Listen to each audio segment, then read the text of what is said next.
യേശുക്രിസ്തുവിൻ്റെ പരിശുദ്ധമായ നാമം മഹത്വപ്പെടുമാറാകട്ടെ. 34 സങ്കീർത്തനം 12 വാക്യം നമുക്ക് വായിക്കാം. ജീവനെ ആഗ്രഹിക്കുകയും നന്മ കാണേണ്ടതിന് ദീർഘായുസ് ഇച്ഛിക്കുകയും ചെയ്യുന്നവനാർ? ജീവനെ ആഗ്രഹിക്കുന്നവൻ, നന്മ കാണേണ്ടതിന് ദീർഘായുസ് ഇച്ഛിക്കുന്ന മനുഷ്യൻ. അങ്ങനെയുള്ള മനുഷ്യനോട് ദാവീദ് രാജാവിന് കുറേ കാര്യങ്ങൾ പറയാനുണ്ട്, പ്രബോധിപ്പിക്കാനുണ്ട് എന്നാണ് ആ വാക്യത്തിൻ്റെ അർത്ഥം. പ്രിയപ്പെട്ടവരെ, നമുക്കറിയാം, നമ്മുടെ കൂടെയെല്ലാം ബാല്യകാലം മുതൽ ചിരിച്ചും കളിച്ചും വളർന്നു വന്നതായ നമ്മുടെ ധാരാളം സ്നേഹിതന്മാരുണ്ട്. അവരെല്ലാവരും പരീക്ഷകളിൽ ജയിച്ചോ? അവരെല്ലാവരും ശ്രേഷ്ഠരായി തീർന്നോ? നമുക്കൊന്ന് ചിന്തിച്ചാലറിയാം, അവരിൽ അനേകരും ജീവിതം താറുമാറാക്കി കളഞ്ഞു. നമ്മൾ തന്നെയും ഇന്ന് അല്പം പ്രായമായ അവസ്ഥയിലിരുന്ന് ചിന്തിക്കുമ്പോൾ നമ്മുടെ ജീവിതം ഇതിനേക്കാൾ കുറേയേറെ നമുക്ക് നന്നാക്കാമായിരുന്നു, ശോഭനമാക്കാമായിരുന്നു, വിദ്യാഭ്യാസം നേടാമായിരുന്നു, സ്നേഹത്തോടെ ഇടപെടാമായിരുന്നു, ഐശ്വര്യാഭിവൃദ്ധിയും പ്രാപിക്കാമായിരുന്നു, കുറേ കൂടെ വിശുദ്ധിക്ക് വില കൊടുക്കാമായിരുന്നു. ജീവിതം താറുമാറാക്കി കളയേണ്ട ആവശ്യമുണ്ടായിരുന്നില്ല എന്ന് ഇന്ന് നമുക്ക് നല്ല സുബോധമുണ്ട്. ഈ സുബോധം വന്നതായ ഒരു മനുഷ്യനാണ് ശലോമോൻ രാജാവ്, ദാവീദ് രാജാവിൻ്റെ മകനായ ശലോമോൻ. സഭാപ്രസംഗി എന്ന പേരുള്ള ഒരു പുസ്തകമുണ്ട് വേദപുസ്തകത്തിൽ. കാത്തലിക് ബൈബിളിൽ സഭാപ്രഭാഷകൻ എന്ന് പറയും. സഭാപ്രസംഗി അഥവാ സഭാപ്രഭാഷകൻ ആരാണത്? അത് ശലോമോൻ രാജാവാണ്. ശലോമോൻ എന്ന പേര് വേദപുസ്തകത്തിലില്ലെങ്കിലും ദാവീദിൻ്റെ മകനായ രാജാവാണ് എഴുതിയതെന്ന് പറഞ്ഞിരിക്കുന്നു. ദാവീദിൻ്റെ മകൻ ഒരാളെ രാജാവായുള്ളൂ, അത് ശലോമോനാണ് ആ പുസ്തകം എഴുതിയത്. ശലോമോൻ്റെ അല്പം മുതിർന്ന പ്രായത്തിൽ, കുറച്ചൊരു വാർദ്ധക്യത്തിലേക്ക് വന്ന കാലത്ത് യൗവനത്തിലേക്ക് തിരിഞ്ഞു നോക്കി ശലോമോൻ പറഞ്ഞതായിട്ടും എഴുതിയതായിട്ടുമാണ് ആ സഭാപ്രസംഗി എന്ന പുസ്തകം നമുക്ക് മനസ്സിലാക്കുവാനായിട്ട് സാധിക്കുന്നത്. യൗവനക്കാരൻ എങ്ങനെ, യൗവനപ്രായം എങ്ങനെയെല്ലാം ചെലവഴിക്കണമെന്ന് ശലോമോൻ ഓർപ്പിക്കുന്നുണ്ട്. അത് യൗവനത്തിലല്ല ഓർപ്പിക്കുന്നത്, അത് ജീവിതത്തിലേക്ക് തിരിഞ്ഞു നോക്കി യൗവനകാലം എങ്ങനെയായിരുന്നു ചെലവഴിക്കേണ്ടതെന്ന് ശലോമോൻ ഓർപ്പിക്കുന്നതായിട്ടാണ് ആ വേദവാക്യത്തിൽ നമുക്ക് കാണുവാൻ സാധിക്കുന്നത്. പ്രിയപ്പെട്ടവരെ, ശലോമോൻ ഒരു വെൽ പ്ലാൻഡ് ലൈഫ് നയിച്ചൊരു മനുഷ്യനായിരുന്നു. ശലോമോന് നമ്മളോട് പറയാനുള്ളതായ ഏറ്റവും ശക്തിയേറിയതും പ്രബോധനാത്മകമായ വാക്യമാണ് അതിൻ്റെ അവസാനത്തെ 2 വാക്യങ്ങൾ. 12 അധ്യായത്തിൻ്റെ 13 14 വാക്യം. അത് നമുക്കൊന്ന് കേൾക്കാം. എല്ലാറ്റിൻ്റെയും സാരം കേൾക്കുക, ദൈവത്തെ ഭയപ്പെട്ട് അവന്റെ കൽപ്പനകളെ പ്രമാണിച്ചു കൊള്ളുക, അതാകുന്നു സകല മനുഷ്യർക്കും വേണ്ടുന്നത്. ദൈവം നല്ലതും തീയതുമായ സകല പ്രവൃത്തിയെയും സകല രഹസ്യങ്ങളുമായി ന്യായവിസ്താരത്തിലേക്ക് വരുത്തുമല്ലോ. ദൈവത്തിന് സ്തോത്രം. ശലോമോൻ ഓർപ്പിക്കുകയാണ്, യൗവനകാലത്ത് നല്ല വിവേകത്തോടുകൂടെ പെരുമാറണമെന്ന്. യൗവനകാലത്ത് സൃഷ്ടാവിനെ ഓർത്തുകൊള്ളുക എന്നെല്ലാം 12 അധ്യായത്തിൻ്റെ ആദ്യ ഭാഗങ്ങളിൽ ശലോമോൻ ഓർപ്പിക്കുന്നുണ്ട്. കാരണം കാലങ്ങൾക്ക് വ്യത്യാസം വരും, അവസ്ഥയ്ക്ക് മാറ്റം വരും, സാഹചര്യങ്ങൾ മാറും, ആരോഗ്യസ്ഥിതി മാറും, സാമ്പത്തിക സ്ഥിതി മാറും, മനുഷ്യൻ്റെ അവസ്ഥ മാറും. അത് ഓർത്തുകൊണ്ട് വേണം മനുഷ്യൻ ചെറുപ്രായം മുതൽ ഓരോ സ്റ്റെപ്പും വയ്ക്കാനെന്നാണ് ശലോമോൻ പറയുന്നത്. ശലോമോൻ വെൽ പ്ലാൻഡായിട്ടാണ് ജീവിതം ആരംഭിച്ചത് തന്നെ. നമുക്കറിയാം, ലോകത്ത് പല രാജ്യങ്ങളും പല സിറ്റീസും വെൽ പ്ലാൻഡ് സിറ്റീസ് എന്ന് പറയും. ഇന്ത്യയിൽ ചണ്ഡീഗഡ് എന്ന് പറയുന്ന ആ പട്ടണം വെൽ പ്ലാൻഡ് സിറ്റിയാന്ന് പറയും. എന്ന് വെച്ചാൽ അവിടുത്തെ റോഡുകൾ, അവിടുത്തെ താമസ സ്ഥലങ്ങൾ, ഇൻഡസ്ട്രിയൽ ഏരിയ, ഹോസ്പിറ്റൽ ഏരിയ, സ്കൂളുകൾ, വിദ്യാഭ്യാസ സ്ഥാപനങ്ങൾ എല്ലാം സാധാരണ പട്ടണങ്ങളെ പോലെ അവിടെ ഇവിടെയെല്ലാമായിട്ട് ചിതറിക്കിടക്കുകയില്ല. എല്ലാം എവിടെയായിരിക്കണമെന്ന് മുൻകൂട്ടി പ്ലാൻ ചെയ്ത് അങ്ങനെ വെൽ പ്ലാൻഡ് ആയിട്ടുണ്ടായതായ ഒരു സിറ്റിയാണ് ചാണ്ടിഗാർ എന്ന് പറയും.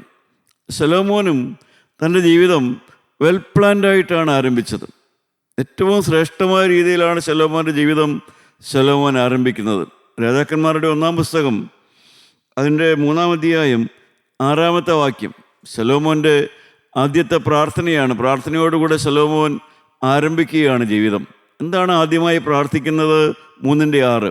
അതിന് ശലോമോൻ പറഞ്ഞ എന്തെന്നാൽ, എന്റെ അപ്പനായ ദാവീദ് എന്ന നിന്റെ ദാസൻ സത്യത്തോടും നീതിയോടും ഹൃദയ പരമാർത്ഥതയോടും കൂടെ നിന്റെ മുമ്പാകെ നടന്നതിനൊത്തവണ്ണം നീ അവന് വലിയ കൃപ ചെയ്ത് ഈ വലിയ കൃപ അവനായി പാലിക്കുകയും ഇന്നുള്ളതുപോലെ അവന്റെ സിംഹാസനത്തിൽ ഇരുപ്പാൻ അവനൊരു മകനെ നൽകുകയും ചെയ്തിരിക്കുന്നു. ദൈവത്തിന് സ്തോത്രം. ശലോമോൻ ആദ്യമായി ദൈവത്തോട് പ്രാർത്ഥിക്കുന്നത് തൻ്റെ സ്വന്തം പിതാവിനെക്കുറിച്ചുള്ളതായ അതിശ്രേഷ്ഠമായ ഒരു സാക്ഷ്യത്തോടു കൂടിയാണ്. അത് സാധാരണ ലോകത്ത് അങ്ങനെ സ്വന്തം പിതാവിനെക്കുറിച്ച് ഇത്രയേറെ സാക്ഷ്യത്തോടെ സംസാരിക്കാൻ കഴിയുന്ന യുവതി യുവാക്കന്മാരാരെല്ലാം ഉണ്ടാകുമെന്ന് നാം ചിന്തിക്കേണ്ടതാണ്. ശലോമോൻ തന്നെ പറയുകയാണ്, നിന്റെ ദാസനായ എൻ്റെ പിതാവ്. ഒന്നുകൂടെ നമുക്ക് കേൾക്കാം വാക്യം. അതിന് ശലോമോൻ പറഞ്ഞ എന്തെന്നാൽ, എന്റെ അപ്പനായ ദാവീദ് എന്ന നിന്റെ ദാസൻ, എൻ്റെ അപ്പനായ ദാവീദ് എന്ന നിന്റെ ദാസൻ സത്യത്തോടും നീതിയോടും ഹൃദയ പരമാർത്ഥിയോടും കൂടെ നിന്റെ മുമ്പാകെ നടന്നതിനൊത്തവണ്ണം നിന്റെ മുമ്പാകെ നടന്നു. ദൈവത്തിന് സ്തോത്രം. എത്ര ശ്രേഷ്ഠമായ സാക്ഷ്യമാണ്! എൻ്റെ അപ്പൻ ദൈവം തന്നെ കാണുന്നുള്ള ബോധ്യത്തോടെ നടന്നു, ദൈവം മുമ്പാകെ നടന്നു, സത്യത്തോടും നീതിയോടും പവിത്രമായി നടന്നു. പ്രിയപ്പെട്ടവരെ, ഈ സാക്ഷ്യങ്ങളൊക്കെയാണ് അസുഖത്തിൽ ആത്മീയ രംഗത്ത് നാം എത്തിപ്പിടിക്കേണ്ടതായ അനുഭവങ്ങളെന്ന് പറയുന്നത്. സ്വന്തം മക്കളിൽ നിന്ന്, സ്വന്തം പങ്കാളിയിൽ നിന്ന്, സ്വന്തം കൂട്ടാളിയിൽ നിന്ന് നാം എവിടെയെല്ലാം പ്രവർത്തിക്കുന്നുവോ ആ രംഗത്തു നിന്നെല്ലാം ഉള്ളതായ നമ്മുടെ സാക്ഷ്യമായിരിക്കണം നമ്മുടെ ജീവിതത്തിൽ നാം എത്തിപ്പിടിക്കേണ്ടതായ ലക്ഷ്യങ്ങളിലൊന്ന്. അവർക്ക് നമ്മളെക്കുറിച്ച് വ്യക്തമായിട്ട് പറയാൻ കഴിയും. കാരണം ശലോമോൻ അവൻ്റെ അപ്പനായ ദാവീദിനെക്കുറിച്ച് വ്യക്തമായിട്ട് പറയാൻ കഴിയും. ശലോമോൻ വളരെ വ്യക്തമായിട്ട് പറഞ്ഞു, എൻ്റെ അപ്പൻ ദൈവത്തിൻ്റെ മുമ്പിലാണ് നടന്നതെന്ന്. എന്നുവെച്ചാൽ തന്നെ സദാ ദൈവം വാച്ച് ചെയ്യുന്നുണ്ട് എന്നുള്ള നല്ല ബോധ്യം, ശ്രദ്ധിക്കുന്നുണ്ട് എന്നുള്ള നല്ല ബോധ്യം ദാവീദിനുണ്ടായിരുന്നു എന്ന് സ്വന്തം മകനായ ശലോമോൻ പറയുകയാണ്. പ്രിയപ്പെട്ടവരെ, നമ്മളെക്കുറിച്ചുള്ളതായ സാക്ഷ്യം എപ്രകാരമുള്ളതായിരിക്കും? സാക്ഷ്യത്തിന് വലിയ വിലയുണ്ട്. അത് അവരെ വെറുതെ ഒരു കാഴ്ചക്കാർ അല്പനേരം നമ്മളെ പരിചയമുള്ളവർ പറയുന്നൊരു സാക്ഷ്യമല്ല. നമ്മുടെ കൂടെ ജീവിക്കുന്നവർ പറയുന്ന സാക്ഷ്യം, നമ്മുടെ ഭവനത്തിലുള്ളവർ നമ്മളെക്കുറിച്ച് പറയുന്ന സാക്ഷ്യം. എലിയ പ്രവാചകനെക്കുറിച്ച് ഒരു വിധവയായ സ്ത്രീ പറയുന്നൊരു സാക്ഷ്യമുണ്ട് വേദപുസ്തകത്തിൽ. രാജാക്കന്മാരുടെ 1-ാം പുസ്തകം 17-ാം അധ്യായത്തിൻ്റെ അവസാനത്തെ വാക്യമാണ്. 1 രാജാക്കന്മാർ 17-ാം അധ്യായത്തിൻ്റെ അവസാനത്തെ വാക്യം. സ്ത്രീ ഏലിയാവോട്, നീ ദൈവപുരുഷനെന്നും നിന്റെ നാവിന്മേലുള്ള യഹോവയുടെ വചന സത്യമെന്നും ഞാൻ ഇതിനാൽ അറിയുന്നു എന്ന് പറഞ്ഞു. നീ ദൈവപുരുഷനാണ്, നീ ഒരു ദൈവപുരുഷൻ തന്നെയാണ്. കാരണം ഏതാണ്ട് 3 വർഷക്കാലം ആ വിധവയുടെ ആ വീട്ടിൽ ഒളിച്ചു പാർത്തതായ പ്രവാചകനെക്കുറിച്ച്, ആ വിധവയും ഒരു ചെറിയ മകനും മാത്രമേ ആ വീട്ടിലുള്ളൂ. അവിടെ ദൈവകൽപ്പന പ്രകാരം ജീവിക്കാൻ ഇടവന്നതായ ആ പ്രവാചകനെക്കുറിച്ച് ആ സ്ത്രീ, വിധവയായ സ്ത്രീ പറയുന്ന സാക്ഷ്യമാണ്, നീ സാക്ഷാൽ ദൈവ പൈതലാണ്, നീ ദൈവത്തിൻ്റെ പ്രവാചകനാണ്, നിന്റെ നാവിലുള്ളത് ദൈവത്തിൻ്റെ വചനവുമാണ്. പ്രിയപ്പെട്ടവരെ, ഇതൊക്കെ ശ്രേഷ്ഠമായ സാക്ഷ്യങ്ങളാണ്. ഇതെല്ലാം ആത്മാവിൽ ശുദ്ധീകരണം പ്രാപിച്ചവർക്ക് ലഭിക്കുന്നതായ സാക്ഷ്യങ്ങളാണ്. ഇതൊന്നും ഒരു സാധാരണ ആത്മീയ ജീവിതത്തിൽ ശരിയായ അടിസ്ഥാനമില്ലാത്തവർക്കോ ലഭിക്കുകയില്ല. കാരണം നല്ല ഇളകാത്ത പ്രകൃതമുണ്ടായിരിക്കണം, നല്ല ഇന്ദ്രിയ നിയന്ത്രണമുണ്ടായിരിക്കണം, ആത്മാവിൻ്റെ ഫലം കായ്ക്കുന്നതായ ഒരു നല്ല ഹൃദയമുണ്ടായിരിക്കണം. സ്നേഹം, സന്തോഷം, സമാധാനം, ദീർഘക്ഷമ, ദയ, പരോപകാരം, സൗമ്യത, വിശ്വസ്തത, ഇന്ദ്രിയജയം മുതലായ നല്ല സാക്ഷ്യമുള്ളവർക്ക് മാത്രമേ ഇപ്രകാരമുള്ളതായ സാക്ഷ്യങ്ങൾ കൂടെ ജീവിക്കുന്നവരിൽ നിന്നും നാം ജോലി ചെയ്യാൻ ഇടവരുന്ന മറ്റുള്ളവരിൽ നിന്നും നമുക്ക് ലഭിക്കുകയുള്ളൂ. ഇതൊക്കെ ഈ ആത്മീയ രംഗത്ത് നമ്മുടെ ലക്ഷ്യമായിരിക്കണം. നല്ല സാക്ഷ്യമുള്ള ജീവിതം നയിക്കണം. അപ്പോസ്തലനായ പൗലോസ് പറയുന്നുണ്ട്, 1 തെസ്സലോനിക്ക ലേഖനം 2-ാം അധ്യായം 5-ാമത്തെ വാക്യം വായിച്ചു നോക്കാം. 1 തെസ്സലോനിക്ക 2:5 പൗലോസ് അപ്പോസ്തലൻ പറയും, ദൈവം സാക്ഷിയാണെന്ന് പറയും. തൻ്റെ ജീവിതത്തിലെ ഒരു കാര്യത്തിന് ദൈവം സാക്ഷിയാണ്. നമുക്കൊന്ന് വായിച്ചു കേൾക്കാം. 1 തെസ്സലോനിക്ക 2:5. നിങ്ങൾ അറിയും പോലെ ഞങ്ങൾ ഒരിക്കലും മുഖസ്തുതിയോ ദ്രവ്യാഗ്രഹത്തിന്റെ ഉപായമോ പ്രയോഗിച്ചിട്ടില്ല. ദൈവം സാക്ഷി. ദൈവം സാക്ഷിയാണ്. അതിന് 10-ാമത്തെ വാക്യം കൂടെ വായിക്കണം. ദൈവം സാക്ഷിയാണ്. ദ്രവ്യാഗ്രഹത്തിൻ്റെ കൗശലം ഉപയോഗിച്ചിട്ടില്ല. മുഖസ്തുതിയോടുകൂടെ ആരെയും പ്രശംസിച്ചിട്ടില്ല. വ്യാജമായ കൗശലമായ ഒരു പണത്തിൻ്റെ കാര്യത്തിലോ ഒരു മുഖസ്തുതി പറഞ്ഞ കാര്യം കാണുന്ന കാര്യമോ ജീവിതത്തിൽ ഉണ്ടായിട്ടില്ല. വ്യക്തമാണ്, ദൈവം സാക്ഷി. അതിൻ്റെ 10-ാമത്തെ വാക്യം വായിക്കാം. വിശ്വസിക്കുന്ന നിങ്ങളുടെ ഇടയിൽ ഞങ്ങൾ എത്ര പവിത്രമായും നീതിയായും അനിന്യമായും നടന്നു എന്നതിന് നിങ്ങളും ദൈവവും സാക്ഷി. എത്ര പവിത്രമായും എത്ര അനന്യമായും നടന്നു എന്നുള്ളതിന് നിങ്ങളും ദൈവവും സാക്ഷി. ദൈവമക്കളെ, എത്ര കൃത്യമായ ജീവിതമാണ് നയിക്കുന്നത്. ഇതാണ് ആത്മീയ ജീവിതം എന്ന് പറയുന്നത്. ഇത്തരത്തിൽ ജീവിക്കാൻ കഴിയുന്നതാണ് വിശുദ്ധ ജീവിതം എന്ന് പറയുന്നത്. ഇതിൻ്റെ പേരാണ് വിശുദ്ധ ജീവിതം. ഇങ്ങനെയുള്ളവരെയാണ് ദൈവം വിശുദ്ധ സന്തതി എന്ന് വിളിച്ചത്. ഇങ്ങനെയുള്ളവരാണ് വിശുദ്ധന്മാർ. കാരണം ഒരു കൗശലമില്ല, പണത്തിൻ്റെ കാര്യത്തിലില്ല, നീതിയായും പവിത്രമായും നടന്നു. അതിന് ദൈവം സാക്ഷി. മനുഷ്യർ മാത്രമല്ല സാക്ഷി, നല്ല പ്രാഗൽഭ്യമാണ്. ദൈവവും സാക്ഷി. ദാവീദിനെക്കുറിച്ച് സ്വന്തം മകനായ ശലോമോൻ്റെ സാക്ഷ്യമാണ് നാം കേട്ടത്. അങ്ങനെ ജീവിച്ചു വന്ന ദാവീദിൻ്റെ മകനായ ശലോമോൻ മുമ്പോട്ട് ജീവിച്ചു വന്നപ്പോൾ എന്തൊക്കെയാണ് സംഭവിച്ചത്? അതിൻ്റെ 12-ാം അധ്യായത്തിൻ്റെ 8-ാമത്തെ വാക്യം നമുക്ക് വായിക്കാം. സഭാപ്രസംഗി 12:8 വായിക്കാം. ഹാ മായ മായ സകലവും മായത്രേ എന്ന് സഭാപ്രസംഗി പറയുന്നു. ദൈവത്തിന് സ്തോത്രം. ശലോമോൻ പറയുകയാണ്, എൻ്റെ കണ്ണ് എന്നെ വഞ്ചിച്ചു കളഞ്ഞു. സകലവും മായ. ഞാൻ വിചാരിച്ചതുപോലെയല്ല, ഞാൻ ചിന്തിച്ചതുപോലെയല്ല.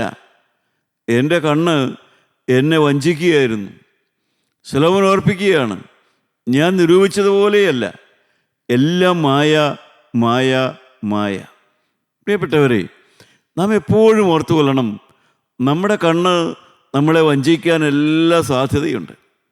കാരണം ഇതെല്ലാം ദുഷ്ടൻ്റെ അധീനതയിലാണ്. പിശാച് നമ്മുടെ കണ്ണിനെ ഉപയോഗിച്ച് നമ്മളെ വഞ്ചിച്ചേക്കാം. നമ്മുടെ കാഴ്ചയും നമ്മുടെ കാഴ്ചപ്പാടും മാറ്റിയേക്കാം. നമ്മുടെ നിരൂപണം മാറ്റിയേക്കാം. നാം കാണുന്നതെല്ലാം ശരിയാണെന്ന് ഭൗതികമായ കണ്ണുകൊണ്ട് നോക്കി ആത്മീയമായി ജീവിക്കുക എന്നുള്ളത് സാധിക്കുന്ന കാര്യമല്ല. ഭൗതികമായ കണ്ണുകൊണ്ട് നോക്കി ഒരു ആത്മീയ ജീവിതം നയിക്കുക എന്നുള്ളത് ഒരിക്കലും സാധ്യമല്ല. നമുക്കറിയാം, നമ്മുടെ എല്ലാം പരിചയത്തിലുള്ള എത്രയോ ചെറുപ്പക്കാർ, എത്രയോ യുവതീ-യുവാക്കന്മാർ, അവർ കാണുന്നതെല്ലാം ശരിയെന്ന് വിചാരിക്കുന്നു. സ്നേഹമാണ്, സ്നേഹം. ചെറുപ്പക്കാരൻ എന്നോടുള്ളതായ സ്നേഹമെന്നാണ് അവർ പറയുന്നത്. മോഹമാണ് വാസ്തവത്തിൽ. മോഹത്തെ സ്നേഹമായിട്ട് തെറ്റിദ്ധരിക്കുന്നു. ഇംഗ്ലീഷിൽ അതിന് ഇൻഫാക്ച്വേഷൻ എന്ന് പറയും. എന്നുവെച്ചാൽ ശരീരത്തിലെ ഓരോ പ്രായത്തിൽ അതിൻ്റെ ഹോർമോൺസ് വളരുന്നതനുസരിച്ച്, വികാരങ്ങളിലുണ്ടാകുന്ന വ്യത്യാസം അനുസരിച്ച് ഒരു അട്രാക്ഷൻ തോന്നും. അത് മെയിൽ ഫീമെയിൽ അട്രാക്ഷനുണ്ട്. അതൊരു ഇൻഫാക്ച്വേഷനാണ്. അത് ആ വൈകാരിക വളർച്ചയിലുണ്ടാകുന്നതാണ്. അത് ഹൃദയത്തിനുള്ള സ്നേഹമല്ല. പക്ഷേ ആ പ്രായത്തിൽ അത് സ്നേഹമായിട്ട് തെറ്റിദ്ധരിക്കും. വാസ്തവത്തിൽ എന്തൊരു വലിയ ചതിവിലാണ് അനേകർ ചെന്ന് പെടുന്നത്. ഈ മക്കളെ, ശലോമോനും ഇതുപോലെയുള്ളതായ പല കാര്യങ്ങൾ ജീവിതത്തിൽ കണക്കുകൂട്ടിയായിരിക്കണം ശലോമോൻ പറയുന്നത് ഹാ മായ മായ മായ എന്ന്. ദൈവത്തിന് സ്തോത്രം. എന്നാൽ ശലോമോനോ നല്ല ജ്ഞാനിയായിരുന്നു.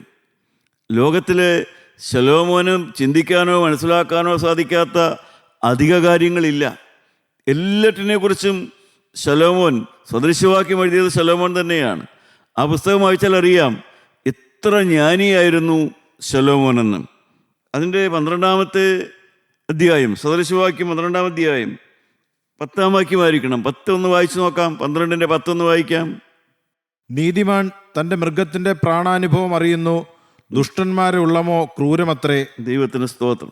ഒരു നീതിമാനായ മനുഷ്യന്, ഒരു യഥാർത്ഥമായ ഒരു ഭക്തി, ദൈവഭക്തിയുള്ളൊരു മനുഷ്യന് തൻ്റെ വളർത്തുമൃഗത്തിൻ്റെ ആവശ്യം പോലും മനസ്സിലാകും. അപ്പോൾ പിന്നെ തൻ്റെ കൂടെ ജീവിക്കുന്നവരുടെ ആവശ്യം മനസ്സിലാകുമോ? സംശയമില്ലല്ലോ. തൻ്റെ കൂടെ ജീവിക്കുന്ന ഭാര്യ, തൻ്റെ കൂടെ ജീവിക്കുന്ന ഭർത്താവ്, തൻ്റെ കൂടെ ജീവിക്കുന്ന മാതാപിതാക്കന്മാർ, തൻ്റെ കൂടെയുള്ളവർ, തൻ്റെ ഒപ്പമുള്ളവർ, തന്നോട് സഹവർത്തിത്വത്തിലുള്ളവർ, തന്നോട് ചേർന്ന് വരുന്നവരുടെ ആവശ്യങ്ങൾ അറിയുമോ എന്നുള്ളതിന് സംശയമില്ല. കാരണം മൃഗത്തിൻ്റെ പ്രാണാനുഭവം പോലും അറിയാം. കാരണം അത്ര സെൻസിറ്റീവായിരിക്കും. ജീവനുള്ള കർത്താവായ യേശുവിൽ മാനസാന്തരപ്പെട്ട ഒരു മനുഷ്യൻ്റെ ഹൃദയം അത്ര സെൻസിറ്റീവായിരിക്കും. കാരണം ഒരു മൃഗത്തിൻ്റെ ആവശ്യം പോലും അവന് മനസ്സിലാകും. ഒരു മൃഗത്തിന് വെള്ളം കുടിക്കേണ്ട സമയമായെങ്കിൽ, ആഹാരം കഴിക്കേണ്ട സമയമായെങ്കിൽ, അതിൻ്റെ പ്രാണാനുഭവം പോലും, അതിന് വേദന ഉണ്ടാകുന്ന കാര്യം പോലും ഒരു നീതിമാന് മനസ്സിലാകുമെന്നാണ് പറയുന്നത്. അതിൻ്റെ 30-ാം അധ്യായം എടുക്കാം. സദൃശവാക്യം 30-ാം അധ്യായം എടുക്കാം. അതിൻ്റെ 19-ാമത്തെ വാക്യത്തിൽ ശലോമോൻ പറയുന്ന കാര്യം നമ്മൾ ശ്രദ്ധിക്കേണ്ടതാണ്. എന്താണ് പറയുന്നത്? കാമുകി കാമുകന്മാരെക്കുറിച്ചോ യുവതി യുവാക്കന്മാരെക്കുറിച്ചോ പ്രേമഭാജനങ്ങളെക്കുറിച്ചോ ഒക്കെ ആയിരിക്കണം ആ വാക്യം. നമുക്കൊന്ന് വായിച്ചു കേൾക്കാം. 19-ാമത്തെ വാക്യം. ആകാശത്ത് കഴുകന്റെ വഴിയും, ആകാശത്ത് കഴുകന്റെ വഴി, പാറമേൽ സർപ്പത്തിന്റെ വഴിയും, പാറമേൽ സർപ്പത്തിന്റെ വഴി, സമുദ്രമധ്യേ കപ്പലിന്റെ വഴിയും, സമുദ്രമധ്യേ കപ്പലിന്റെ വഴി, കന്യകയോടുകൂടെ പുരുഷന്റെ വഴിയും തന്നെ. കന്യകയോടുകൂടെ പുരുഷന്റെ വഴിയും ഇപ്രകാരം തന്നെയാണ്. കാരണം അത് നശിക്കുകയുള്ളൂ, നശിക്കുമെന്നുള്ളത് ഉറപ്പാണ്. കഴുകൻ്റെ വഴി, കഴുകൻ ഇറയെ കൊണ്ടുപോകുന്നത്, ആകാശത്തിലേക്ക് കൊണ്ടുപോകുന്നത് അതിനെ താലോലിക്കാനല്ല, വളർത്താനല്ല, അതിനെ നശിപ്പിക്കാനാണ്. പാറപ്പുറത്ത് കയറിയ പാമ്പിൻ്റെ വഴി, സർപ്പത്തിൻ്റെ വഴി. പാറപ്പുറത്ത് കയറിയ സർപ്പം ഏത് വഴിയിലേക്കും പെട്ടെന്ന് തിരിഞ്ഞു പോകും. മുൻകൂട്ടി ഒന്നും പ്ലാൻ ചെയ്യാൻ പറ്റില്ല. ഇന്ന വഴിയിലേക്ക് പോകുമെന്ന് പറയാനേ പറ്റുകയില്ല. അതുപോലെയാണ് പാറപ്പുറത്ത് സർപ്പത്തിൻ്റെ വഴി. അതുപോലെയാണ് നിലയില്ലാ കയത്തിൽ ദിക്കറിയാൻ മേലാത്ത സമുദ്രത്തിൽ കപ്പലിൻ്റെ വഴിയെന്ന്. പ്രിയപ്പെട്ടവരെ, ഇതെല്ലാം വാസ്തവത്തിൽ എത്രയോ ജ്ഞാനമുള്ള വാക്കുകളാണിതൊക്കെ. ജ്ഞാനം കൊണ്ടുണ്ടായ വാക്കുകളാണിതൊക്കെ. ഇതൊക്കെയാണ് യഥാർത്ഥമായി ശലോമോൻ രാജാവ് ദൈവത്തിൽ നിന്ന് പ്രാപിച്ചതായ ജ്ഞാനമെന്ന് പറയുന്നത്. അതിൻ്റെ 25, 26, 27 വാക്യം വായിച്ചാൽ എത്ര സൂക്ഷ്മജീവികളെപ്പോലും ശലോമോൻ ശ്രദ്ധിച്ചിരുന്നു എന്ന് മനസ്സിലാകും. സൂക്ഷ്മജീവികളെ നമുക്കത് വായിച്ച് കേൾക്കാം. ഉറുമ്പ് ബലഹീന ജാതിയെങ്കിലും അത് വേനൽക്കാലത്ത് ആഹാരം സമ്പാദിച്ചു വെക്കുന്നു. ശലോമോൻ അത് പഠിച്ചിരുന്നു. ഉറുമ്പ് ബലഹീന ജാതിയാണ്, പക്ഷേ മഴക്കാലത്ത് ആഹാരം ഉണ്ടാക്കാൻ കഴിയില്ല എന്നുള്ളത് കൊണ്ട് വേനൽക്കാലത്ത് ആഹാരം ഉണ്ടാക്കിയിരുന്നു, സമ്പാദിച്ചിരുന്നു. കുഴിമുയൽ ശക്തിയില്ലാത്ത ജാതിയെങ്കിലും അത് പാറയിൽ പാർപ്പിടമുണ്ടാക്കുന്നു. ഓരോന്നും അതാതിൻ്റെ ജീവിതം നിലനിർത്താൻ വേണ്ടിയുള്ളതായ ആ ജീവികളുടെ താല്പര്യമാണ് ശലോമോൻ മനസ്സിലായത്. ആഹാരം സൂക്ഷിക്കണം.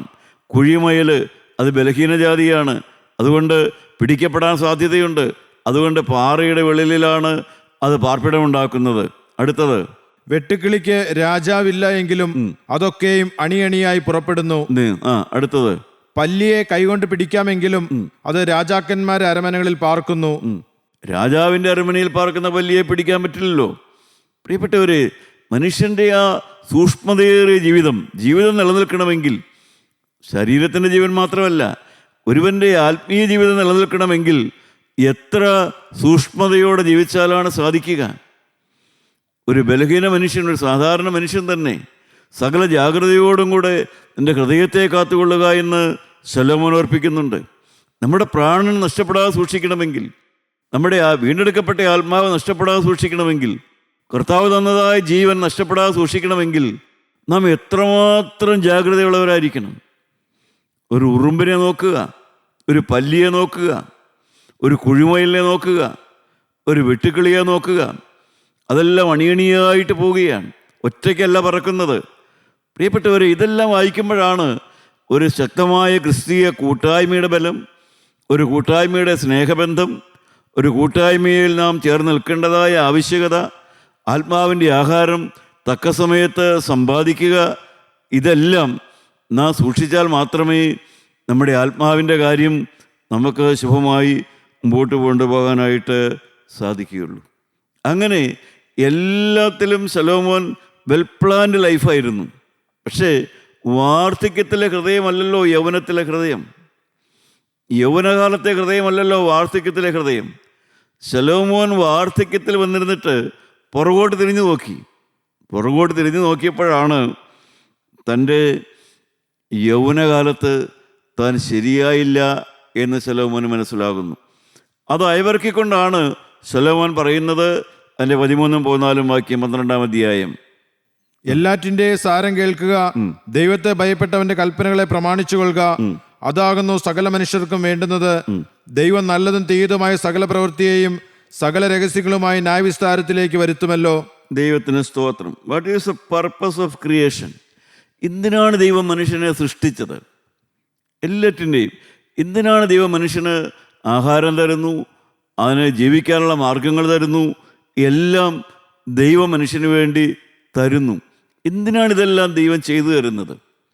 കാരണം മനുഷ്യൻ ദൈവത്തോടുകൂടെ ജീവിക്കണം, ദൈവത്തോടുകൂടെ നടക്കണം എന്നുള്ള ദൈവത്തിൻ്റെ ആഗ്രഹമാണ്. ദൈവത്തിൻ്റെ ആഗ്രഹം മനുഷ്യൻ ദൈവത്തോടുകൂടെ നടക്കണമെന്നുള്ളതാണ്. അതിന് വേണ്ടതെല്ലാം ദൈവം ചെയ്തു തരികയാണ്. അതുപോലെ തന്നെ ശലോമോൻ അർപ്പിക്കുകയാണ്, വചനം കൂടാതെയുള്ള ജീവിതം, ശ്രദ്ധയോടുകൂടെ വചനപ്രകാരം ജീവിക്കുക എന്ന് പറയുന്നത്. അതെന്താണ്? നിൻ്റെ കൽപ്പനകളെ പ്രമാണിച്ചു കൊള്ളുക. എന്നുവെച്ചാൽ മനുഷ്യൻ്റെ സ്വഭാവത്തിൻ്റെ കേന്ദ്രം എന്ത്? The root of character must be the Bible. ഈ ബൈബിൾ അടിസ്ഥാനപ്പെടുത്തി വേണം നമ്മുടെ സ്വഭാവം രൂപീകരിക്കാനായിട്ട്. ഈ ബൈബിളിൽ അടിസ്ഥാനമില്ലാത്തൊരു സ്വഭാവം കൊണ്ട് ഒരു യുവാവിനോ യുവതിക്കോ ഒന്നും നേടാനായിട്ടില്ല. നമ്മുടെ സ്വഭാവം ഈ വേദപുസ്തകത്തിൽ റൂട്ടഡായിരിക്കണം, വേദപുസ്തകത്തിൽ വേരുള്ളതായിരിക്കണം നമ്മുടെ സ്വഭാവം എന്ന് പറയുന്നത്. ദൈവത്തിന് സ്തോത്രം. പിന്നെയും ശലോമോൻ പറയുകയാണ്, എല്ലാത്തിൻ്റെയും സാരം കേട്ടുകൊള്ളുക, സമാധാനം, സന്തോഷം എന്നെല്ലാം പറയുന്നത് അടിസ്ഥാനപ്പെട്ടിരിക്കുന്നത് ജീവനുള്ള ദൈവത്തോടു കൂടെ സഹിച്ച് ജീവിക്കുന്നതിലാണ്. ദൈവത്തിൻ്റെ വചനം അനുസരിച്ച് ദൈവം എല്ലാം പരിശോധിക്കും. അത് മനസ്സിലാക്കിക്കൊണ്ട് ആ ദൈവത്തെ അനുസരിച്ച് ദൈവത്തിൻ്റെ വഴിയിൽ സഹനത്തോടെ ജീവിക്കുന്നതാണ് മനുഷ്യന് സന്തോഷത്തിൻ്റെ അടിസ്ഥാനമെന്ന് ശലോമോൻ ഓർപ്പിക്കുകയാണ്. പ്രിയപ്പെട്ടവരെ, നാം എത്രമാത്രം സൂക്ഷ്മതയോടെ ജീവിക്കുന്നുണ്ട്. ഒരു ദൈവം നമ്മളെ പരിശോധിക്കുമെന്നുള്ളത് ഉറപ്പാണ്. എല്ലാ ന്യായവിസ്താരത്തിലേക്ക് ദൈവം നമ്മളെ നടത്തുമെന്നുള്ളത് ഉറപ്പാണ്. എന്നാൽ ദാവീദ് രാജാവിന് ആദ്യം മുതലേ ഈ ബോധമുണ്ടായിരുന്നു. ബോധമുണ്ടായിരുന്നു. ശലോമോൻ ആ ബോധം വൈകിയാണ് വരുന്നത്. അതുകൊണ്ടാണ് ദാവീദ് പറഞ്ഞത്, 34-ാം സങ്കീർത്തനം 11-ാം വാക്യത്തിൽ ദാവീദ് പറഞ്ഞു, എന്താണ് പറയുന്നത്? 34:11 എന്ത് പറഞ്ഞു? മക്കളെ, വന്ന് എനിക്ക് ചെവി തരുവിൻ, യഹോവയോടുള്ള ഭക്തിയെ ഞാൻ ഉപദേശിച്ചു തരാം. ദൈവത്തിന് സ്തോത്രം. പ്രിയപ്പെട്ടവരെ, അതിൻ്റെ 11-ാം അധ്യായം 5-ാം വാക്യം, സങ്കീർത്തനം 11:5. യഹോവ നീതിമാനെ ശോധന ചെയ്യുന്നു, ദുഷ്ടനെയും സാഹസപ്രിയനെയും അവൻ്റെ ഉള്ളം വെറുക്കുന്നു. ദാവീദിന് ആ ബോധ്യം ആ കാലത്ത് തന്നെയുണ്ട്. ദൈവം നീതിമാനെ ശോധന ചെയ്യും. 26-ാം സങ്കീർത്തനം 2-3 വാക്യം വായിക്കാം. 26-ാം സങ്കീർത്തനം 2-3 വാക്യം. യഹോവേ, എന്നെ പരീക്ഷിച്ച് ശോധന ചെയ്യണമേ, എൻ്റെ അന്തരംഗവും എൻ്റെ ഹൃദയവും പരിശോധിക്കണമേ. നിന്റെ ദയ എൻ്റെ കണ്ണിന് മുമ്പിൽ ഇരിക്കുന്നു, നിന്റെ സത്യത്തിൽ ഞാൻ നടന്നുമിരിക്കുന്നു. ദൈവത്തിന് സ്തോത്രം. ദാവീദ് ദൈവത്തോട് ആവശ്യപ്പെടുകയാണ്, പ്രാർത്ഥിക്കുകയാണ്, എന്നെ പരിശോധിക്കണമേ എന്ന്. 139-ാം സങ്കീർത്തനത്തിലും നമുക്ക് ഈ പ്രാർത്ഥന കാണാം. ദൈവം എന്നെ ആദ്യം മുതലേ എന്നെ പരീക്ഷിച്ച് എൻ്റെ ഹൃദയത്തിലുള്ളത് അറിഞ്ഞ് എനിക്ക് ശരിയായി ജീവിക്കണം.